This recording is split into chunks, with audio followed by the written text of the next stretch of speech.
ओम श्री सतनाम साखी। जय श्री कृष्ण।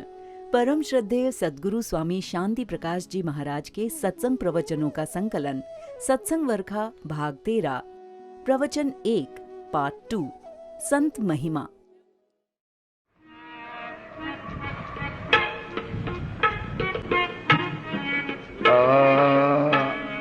पवन याद पल पल तेरी तमा यारा, पवन याद पल पल तेरी तमा यारा।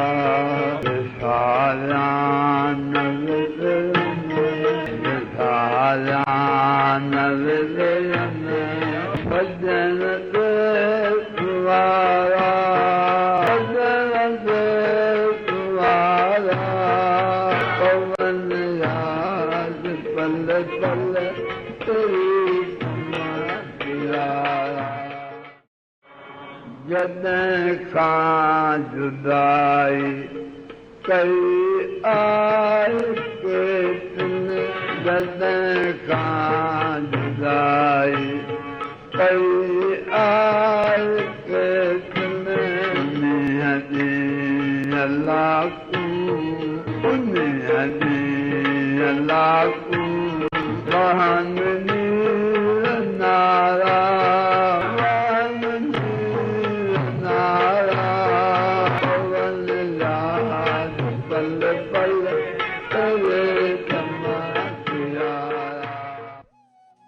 गुरु महाराज जी ने आगे अपने सत्संग में कहा, ऐसे जो गुरुदेव हैं, जो हमें शांति देने वाले, भव सागर से पार उतारने वाले, मुक्ति प्रदान करने वाले, संसार के कीचड़ से निकालकर परमात्मा से मिलाने वाले, ऐसे मेरे प्राण प्रिय प्रीतम मुझे कैसे विस्मृत होंगे।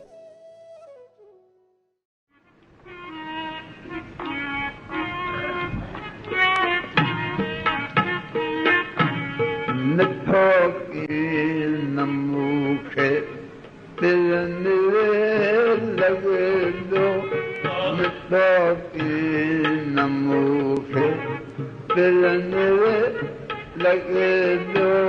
मिलन शाल मुयके, मिलन शाल मुयरा, जिया जियारा, जिया जियारा।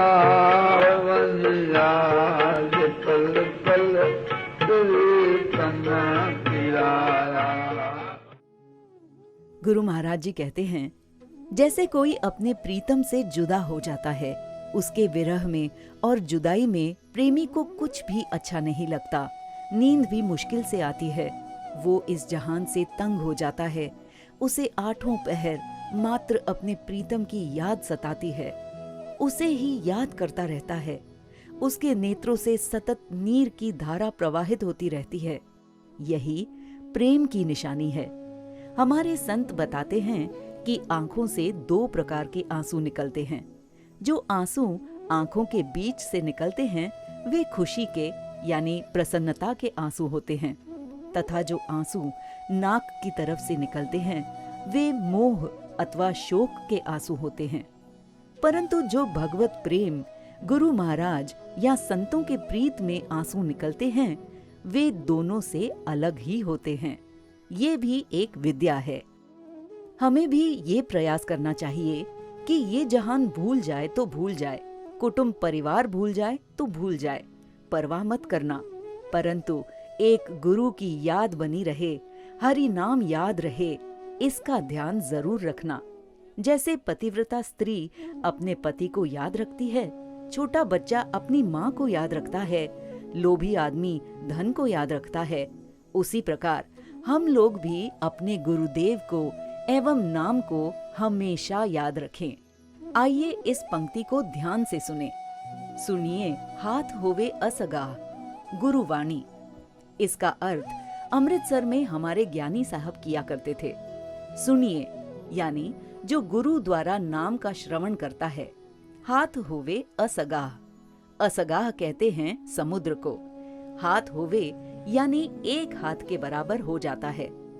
अर्थात जो सद्गुरु से प्राप्त नाम का स्मरण करता रहता है उसके लिए भव सागर को पार करना एक हाथ का खेल हो जाता है। इसका दूसरा अर्थ भी सुनिए। सुनिए हाथ होवे असगाह, यानी जो नाम का श्रवण करते हैं, नाम का उपदेश सुनते हैं, उनके लिए असगाह यानी संसार सागर एक हाथ के बराबर हो जाता है, यानी वो बिना तकलीफ के सहज ही संसार सागर को पार हो जाते हैं। अब एक और अर्थ हमारे ज्ञानी साहब ऐसे किया करते थे। सुनिए हाथ होवे असगाह। असगाह नाम है समुद्र का। समुद्र अनंत है, परमात्मा भी समुद्र के समान ही अनंत हैं। ऐसे जो समुद्र के समान अनंत भगवान हैं, वो हाथ होवे यानी पराधीन हो जाता है। भगवान श्री कृष्ण अर्जुन के सारथी बने। त्रिलोचन के घर भगवान ने अंतर्यामी के रूप में आकर नौकरी की। ऐसी भक्तों की कई कथाएं हैं।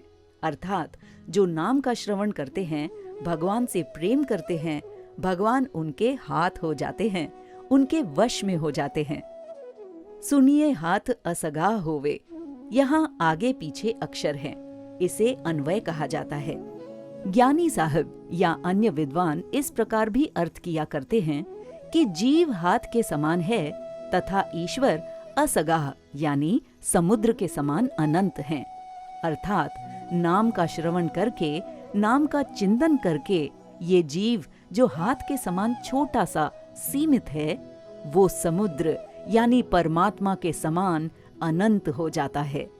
अतएव जो महात्मा हैं, जैसे कि हमारे परम पूज्य आचार्य सद्गुरु स्वामी टेऊराम जी महाराज, सद्गुरु स्वामी सर्वानंद जी महाराज या अन्य महापुरुष, जैसे प्रातः यहाँ परम पूज्य सद्गुरु स्वामी गंगेश्वरानंद जी का दिन मनाया गया है, ऐसे जो विद्वान संत जिन्होंने नाम का चिंतन किया, महान हुए यानी समुद्र के समान हो गए, ऐसे महात्मा साक्षात ईश्वर के ही रूप हैं। बोलिए सतगुरुदेव भगवान की जय।